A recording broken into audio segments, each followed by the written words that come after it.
Hello friends, welcome to Sugan's cookery. இன்றைக்கி நம்ம பார்க்க போகிறது டக்குன்னு ஒரு 5லேருந்து 10 நிமிஷத்துக்குள்ளே செய்யக்கூடிய ரொம்ப அருமையான எண்ணெய் கத்திரிக்காய் வறுவல் இதுதான் பார்க்க போகிறோம். இது நீங்கள் சாம்பார் சாதம், ரசம், தயிர் சாதம் இது கூடலாம் வச்சு சாப்பிடும்போது ரொம்ப சூப்பரான ஒரு காம்பினேஷன். இப்போ எப்படி செய்கிறது அப்படிங்கிறத பார்க்கலாம் வாங்க. இப்போது வறுவல் செய்கிறதுக்கு 4 கத்திரிக்காய் எடுத்து வச்சுருக்கிறேன். 4 கத்திரிக்காயும் நல்லா பிஞ்சு கத்திரிக்காவாக எடுத்து வச்சுருக்கிறேன். ஸோ இந்த கத்திரிக்காய் எல்லாத்தையும் நல்லா அலசிட்டு நீளமாக கட் பண்ணி எடுத்து வச்சுக்கலாம். இதே மாதிரி நீங்கள் நீல கலர் கத்திரிக்காய் இருக்கும் இல்லையா, அதில் செஞ்சாலும் ரொம்ப டேஸ்ட்டு நல்லாயிருக்கும்.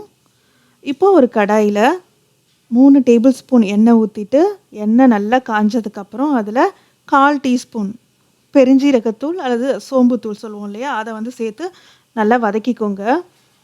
இந்த மாதிரி வதக்கும்போது உங்களுக்கு வறுவல் ரொம்ப நல்ல வாசமாக இருக்கும். இப்போ நம்ம நீளமாக நறுக்கி வச்சுருக்கிற கத்திரிக்காய் எல்லாத்தையும் சேர்த்துக்கலாம். இந்த கத்திரிக்காய் நீங்கள் இன்னும் உங்களுக்கு மெலிசா வேணும் அப்படின்னா கூட நீங்கள் மெலிசா கட் பண்ணிக்கலாம். இது எல்லாத்தையும் சேர்த்துட்டு 1 நிமிஷம் நல்லா இந்த எண்ணெயிலேயே இந்த கத்திரிக்காவை வதக்கணும். அப்போ தான் உங்களுக்கு நல்லா டேஸ்ட்டாக இருக்கும்.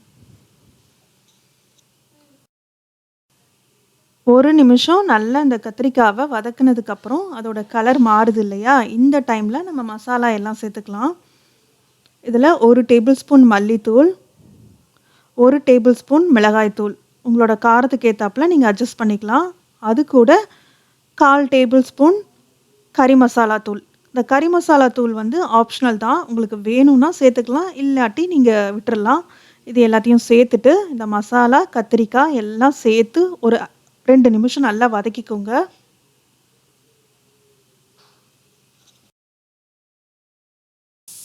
ரெண்டு நிமிஷம் நல்லா வதக்குனதுக்கப்புறம் கத்திரிக்காவுக்கு தேவையான உப்பு சேர்த்துக்கலாம். நம்ம கத்திரிக்காய் இந்த டைமில் பார்க்கும்போது நிறைய இருக்கிற மாதிரி இருக்கும். ஒன்ஸ் நல்லா வதங்கிடுச்சு அப்படின்னா ரொம்ப கம்மியாயிடும். அதனால் உப்பு போடும்போது ஒரு பாதியை விட கொஞ்சம் அதிகமாக உப்பு போட்டுக்கோங்க, அதுவே கரெக்டாக இருக்கும். இப்போ அந்த உப்பு எல்லாத்தையும் சேர்த்துட்டு நல்லா ஒரு தடவை மிக்ஸ் பண்ணிவிட்டு 1/4 டம்ளர் தண்ணி ஊற்றினா போதும். ஊற்றிட்டு இதை நல்லா கலக்கிக்கோங்க. கலக்கிட்டு அடுப்பை சிம்மில் வச்சு ஒரு 5 நிமிஷம் மூடி போட்டு வேக வைக்க போகிறோம்.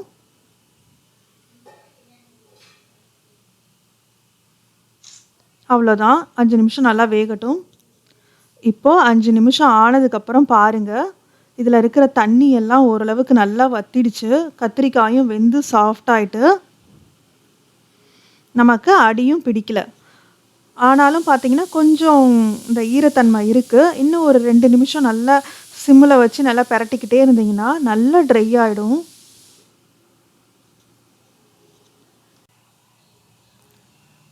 ரெண்டு நிமிஷம் நல்லா பிரட்டினதுக்கப்புறம் பாருங்கள், இதில் இருக்கிற தண்ணி எல்லாம் வத்திடுச்சு. வெறும் எண்ணெய் மட்டும்தான் பிரிஞ்சு தெளிஞ்சு வருது. அவ்வளோதாங்க, நமக்கு சூப்பரான ரொம்ப காரசாரமான எண்ணெய் கத்திரிக்காய் வறுவல் ரெடி ஆகிடுச்சு. இதே மாதிரி நீங்களும் உங்கள் வீட்டில் செஞ்சு பாருங்கள். இந்த வீடியோ பிடிச்சிருந்ததுன்னா வீடியோவை லைக் பண்ணுங்கள். மறக்காமல் நம்ம சுகன்ஸ் குக்கரி சேனலை சப்ஸ்கிரைப் பண்ணி வச்சுக்கோங்க. தேங்க்ஸ் ஃபார் வாட்சிங்.